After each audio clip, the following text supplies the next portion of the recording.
அன்பினர்களே, hummus ஜலசந்தியில் முற்றுமுழுதாக America ஒரு திடீர் முற்றுகையை மேற்கொண்டிருப்பதால் அங்கிருந்து எந்த ஒரு கப்பலும் கடந்த 24 மணி நேரத்தில் 6 கப்பல் மாத்திரம்தான் போயிருக்காம். வேறு எந்த கப்பலும் செல்லவில்லை என்பதால் மீண்டும் எரிபொருளுக்கான விலைகள் உலகம் முழுவதும் அதிகரிக்க மிக அதிகமான வாய்ப்பு இருக்கின்றது. ஏனெனில் ஈரானுக்குள்ளிருந்து வருகின்ற அத்தனை கப்பல்களையும் அமெரிக்கா சீஸ் பண்ணுவதாலும் அமெரிக்கா சுற்றி வளைப்பதாலும் அதிலும் ஒரு மிகப்பெரிய கணிசமான கப்பல்களின் போக்குவரத்துகள் ஒரு நாளைக்கு 200-300 போற கப்பல் வெறும் 6 கப்பல்கள் போகும்னா எங்க போய் சொல்றது? எனவே உலகளாவிய ரீதியில் பொருட்கள் போக்குவரத்தில்லை, எரிபொருள் போக்குவரத்தில்லை, எல்லா வகையிலும் அது தடைப்பட்டிருப்பதால் மிகப்பெரிய தர்ம சங்கடமான நிலைமையில் உலகங்கள் தத்தளித்துக் கொண்டிருக்கின்றன சொல்லலாம். வாருங்கள் அந்த செய்திக்கு சொல்லுவோம். இதுவும் இன்று சனிக்கிழமை காலை செய்தியாக தருகின்றோம். அமெரிக்க முற்றுகையால் ஹார்முஸ் ஜலசந்தியில் கப்பல் போக்குவரத்து முற்றாக முடங்கி இருக்கின்றது. அமெரிக்க கடற்படை கட்டுப்பாடுகள் மற்றும் ஈரானின் எதிர் நடவடிக்கைகள் உலகின் மிக முக்கியமான எரிசக்தி வழித்தடங்களில் ஒன்றை முடக்கியுள்ளதால் மூலோபாய முக்கியத்துவம் வாய்ந்த ஹார்முஸ் ஜலசந்தி வழியாக கடல்சார் நடவடிக்கைகள் முன்னெப்போதும் இல்லாத அளவிற்கு சரிந்துவிட்டன. கப்பல் கண்காணிப்பு தரவுகள் வர்த்தக போக்குவரத்தில் வியத்தகு சரிவை காட்டுகின்றது என்றும் கடந்த வெள்ளிக்கிழமை சனிக்கிழமை வரையுமான 24 மணி நேரத்திற்குள் வெறும் 6 கப்பல்கள் மட்டுமே இந்த நெருக்கடி பகுதியை கடந்துள்ளன. இது அதிகரித்து வரும் பிராந்திய பாதுகாப்பு கவலைகளையும் உலகளாவிய விநியோக சங்கிலியில் ஏற்படக்கூடிய இடையூறுகளையும் எடுத்து காட்டுகிறது. பாதுகாப்பு பதற்றங்கள் உலகின் மிக முக்கியமான எரிசக்தி பாதைகளில் ஒன்றை சீர்குலைப்பதால் மூலோபாய முக்கியத்துவம் ஹார்முஸ் ஜலசந்தி வழியாக கடல்சார் போக்குவரத்து அபாயகரமான நிலைக்கு தள்ளப்பட்டுள்ளது என்றும் மிக அதிக அளவு குறைந்துள்ளது என்றும் சொல்லப்படுகிறது.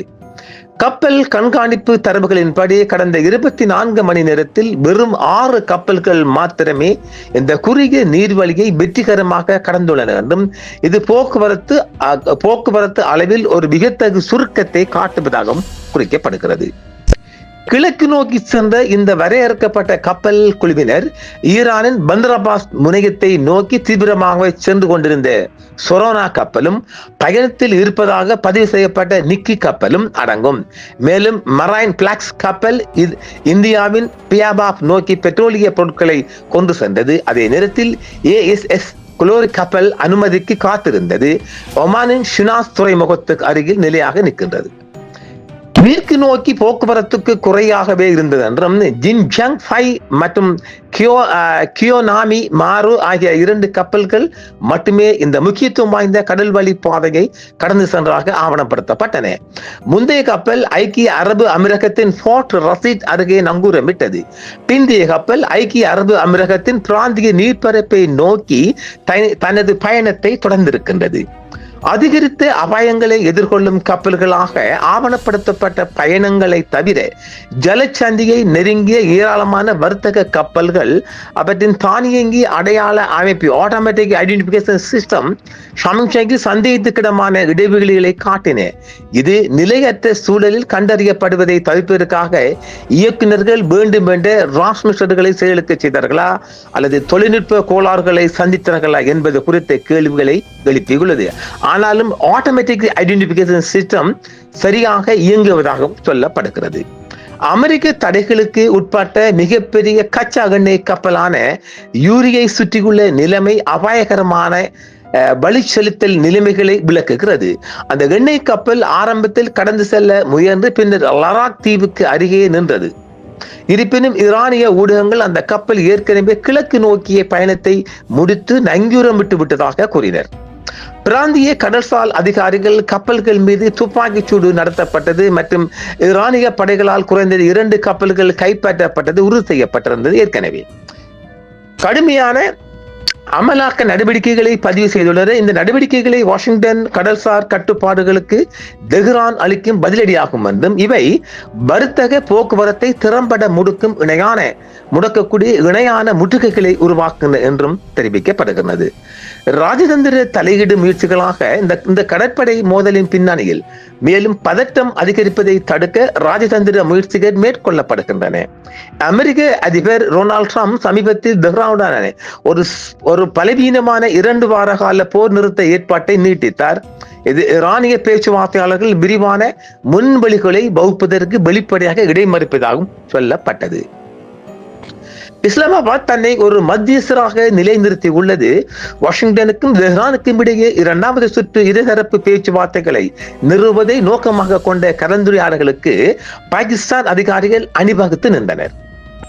இந்த பேச்சுவார்த்தைகள் பாகிஸ்தானில் தலைநகரில் நடைபெறும் என்று எதிர்பார்க்கப்படுகிறது.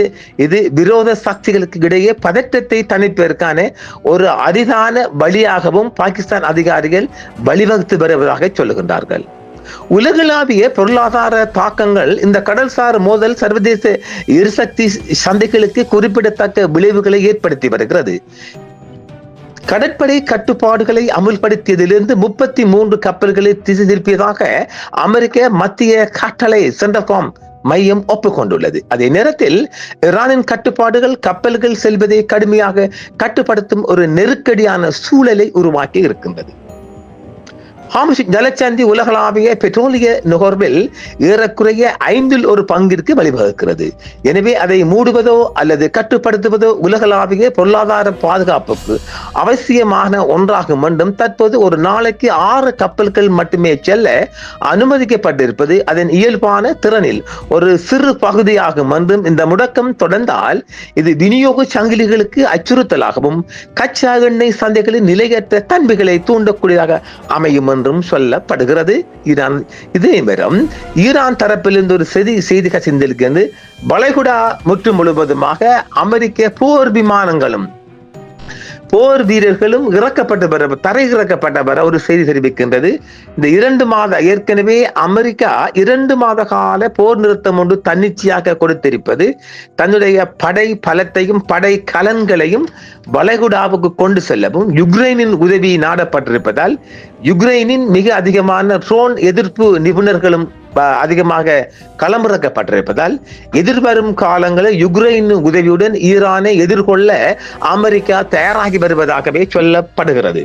ஏனெனில் அமெரிக்கா ஏற்கனவே ஆயுத பற்றாக்குறை நிலவி வரும் நிலையிலும் படை பலமும் குறைந்து வருவதாலும் இதேவேளை இஸ்ரேலிலும் படைகளும் குறைந்து ஏற்கனவே அவங்களுக்கு ஒரு 12,000 போஸ்டல் ஷார்டேஜ் சொல்றாங்க. அடுத்த பாதுகாப்பு அந்த ஆயுத கலன்களும் குறைந்து வருவதால் அமெரிக்கா இஸ்ரேல் நாடுகள் ஆயுத பற்றாக்குறை நிலவி வருகின்றது. படை பற்றாக்குறை நிலவி வருவதால் யுக்ரைனின் அதிக உதவி நாடப்பட்டிருப்பதால் யுக்ரைன் படை வீரர்கள் ரோன் எதிர்ப்பு நிபுணர்கள் ஏற்கனவே 200 பேர் இறக்கி இருப்பதாலும் மேலதிகமாக சில துருப்புகளும் வருவதற்கான வாய்ப்பு இருக்கின்றது. எனவே யுக்ரைனின் உதவியுடன் 3ஆம் கட்டமாக பார்ட் 1, பார்ட் 2, பார்ட் 3 3ஆம் கட்டமாக ஈரானுடன் அமெரிக்காவும் இஸ்ரேலும் மோதிக்கொள்ளும் ஒரு தந்திர யுக்தியை கையாண்டு வருவதாகவே அந்த ரகசிய செய்திகள் தெரிவிக்கிறது. ஏனெனில் ஈரானில் எல்லா வழிகளிலையும் அமெரிக்க அதிபர் அடக்குவதற்கு முனைந்தார். அதுக்கு அவர்கள் அசைந்து வருவதாக இல்லை. எல்லா வகையிலும் சகல வழிகளின் பேச்சுவார்த்தைகள் சண்டித்தனம் ரவுடித்தனம் எல்லாமே எல்லா முறைகளையும் கையாண்ட போதிலும் ஈரான் ஒன்றுக்குமே அசைந்து கொடுக்கவில்லை என்பதால் இவர்களை அடித்து அழிப்பதே சிறந்தது என்றும் அமெரிக்க அதிபர் யோசிக்கின்றார். அதைத்தான் அவர் வெளியே சொல்லாமல் சமிக்ஞையாக சொல்லி இருக்கின்றார். இதேவேளை ஈரான் மீது தான் ஒருபோதும் அணுகுண்டை போட மாட்டேன் என்று சொல்லுகின்ற அது எவ்வளவு தூரம் சாத்தியமோ தெரியவில்லை. ஏனெனில் அமெரிக்காவின் முப்படை தளபதிக்கும் அமெரிக்க அதிபருக்கும் ஒரு மிகப்பெரிய சண்டை போனது. ஏனெனில் முப்படையின் தளபதி சொன்னார், இந்த விடயத்தில் அணுகுண்டு போடும் விடயத்தில் நான் அதுக்கு ஒத்துழைப்ப மாட்டேன் என்றதால் மிகப்பெரிய சண்டை ஒன்று இருவருக்கும் போயிருப்பதாகவே இஸ்ரேலுக்குள்ளிருந்து வரும் செய்தி ஒன்று சொல்லுகின்றது. ஆனால் ஆதாரபூர்வமா இல்லாவிட்டால் அது உண்மையான செய்தியாகவே பார்க்கப்படுகின்றது. எதிர்வரும் காலங்களில் இப்ப யுக்ரைன் மிக அதிகமாக ஷாஹிட்.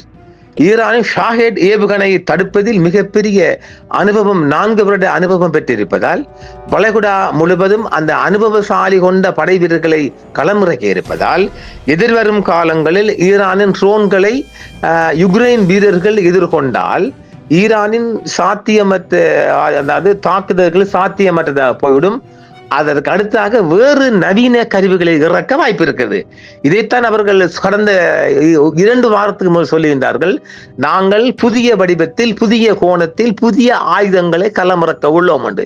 அப்படியானால் யுக்ரைனுக்கு எதிர்கொள்ள முடியாத அல்லது யுக்ரைன் படைகளால் எதிர் தாக்குதல் நடத்த முடியாத அளவுக்கு புதிய ஆயுதங்களை ஈரான் களமிறக்க அதிக வாய்ப்பு இருக்கின்றது. பார்ப்போம்.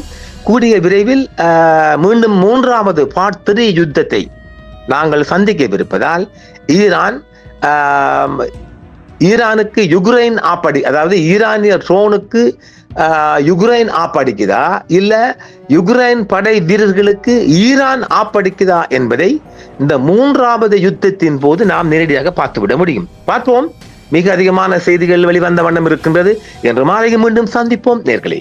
என்றும் உங்களுடன் சன்ரைஸ் இந்தியா டிவி சப்ஸ்கிரைப் பண்ணுங்கள், பெல் பட்டனையும் கிளிக் செய்யுங்கள். உங்கள் ஆதரவே எங்கள் சேவை. ஆதரவு தாருங்கள், அரவணைப்போம். மறக்காம சர்ப்ரைஸ் பண்ணுங்க. தேங்க்யூ.